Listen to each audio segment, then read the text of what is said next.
Hey everybody. So this particular video is going over your philosophy of education. And so inside Canvas, um, there's a link both in the philosophy of education page and the philosophy of education Dropbox to this particular teaching philosophy template. And so the template is there to generate some questions to help you start thinking about your philosophy of education. So first off, with your teaching philosophy, it does need to be one page. And that's because a lot of times your principals or assistant principals or hiring agents, whoever those are, aren't really going to read much more than the one page. So one page, single spaced, and each one of these areas that you see here on the excuse me, on the teaching philosophy template needs to be represented by a paragraph. So in your first part, your aspirations, goals, and objectives, just in general, tell about what kind of teacher you are, what are your aspirations inside the classroom. Are you a lecturer? Are you a hands-on person? Just give some general overview about what kind of classroom that you want to have or that you do have. And then make sure you describe in rich detail and give plenty of examples. So that's paragraph one. Paragraph two, you're actually going to be talking about what teaching strategies that you employ. So again, are you a cooperative group learning person? Do you do a lot of simulations? Do you do a lot of labs? Do you do a lot of lecture? Do you do a lot of worksheets? What are the teaching methods that you plan on employing? So a good representation of that is to say, here's kind of my top 2 or 3 things that I like to use inside the classroom.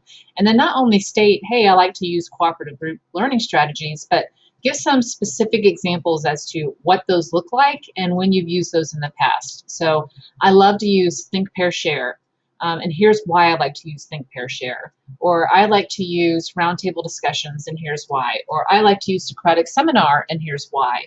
So with each one of these paragraphs, you not only need to say, here's what I'm about, but why, and then also give some examples of what that looks like to you. Because as we know, group work looks very different from person to person. Using technology in the classroom looks very different from person to person.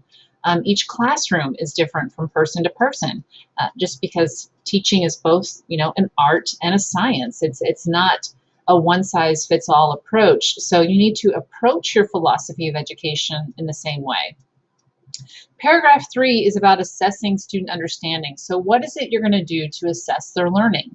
So are you going to give paper and pencil tests, quizzes, projects, papers? So what does that assessment look like for you? And again, give some explanation as to why. You think paper and pencil tests are best because, or you think group work and projects are best because, and this is the best way to assess student understanding.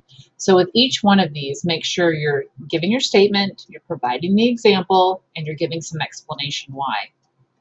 In your fourth paragraph, it's about how are you going to improve yourself as a teacher? So how are you going to continually improve?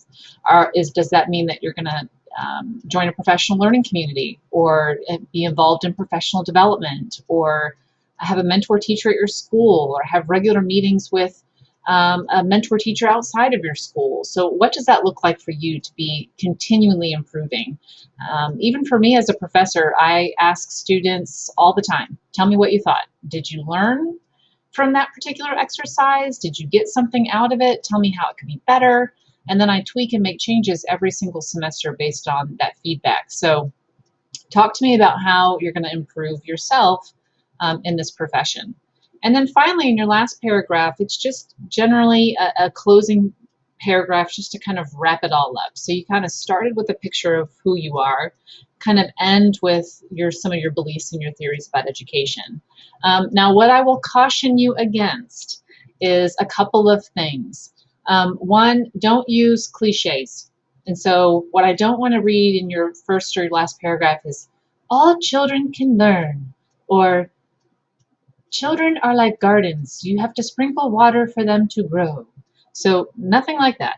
No cliches inside your philosophy of education. Just be very direct, be very specific with lots of examples and rich, thick description, and avoid kind of those fluffy, overarching statements because they don't really say anything about you in particular. Okay, hopefully you're getting into education because you like kids. Hopefully you're getting into education because you feel like all people can learn and that you can make a difference. So let's get past some of those general statements and get more down into the nitty-gritty details. Also, I am looking for good grammar and sentence structure. So your paper, especially this is something that you're presenting as yourself professionally, should be pretty tight and locked in when it comes to grammar and sentence structure. So pay particular attention to that. Have an editor or go to the writing lab if you need to do that. But make sure that spell check, spelling is correct, grammar is correct, those types of things.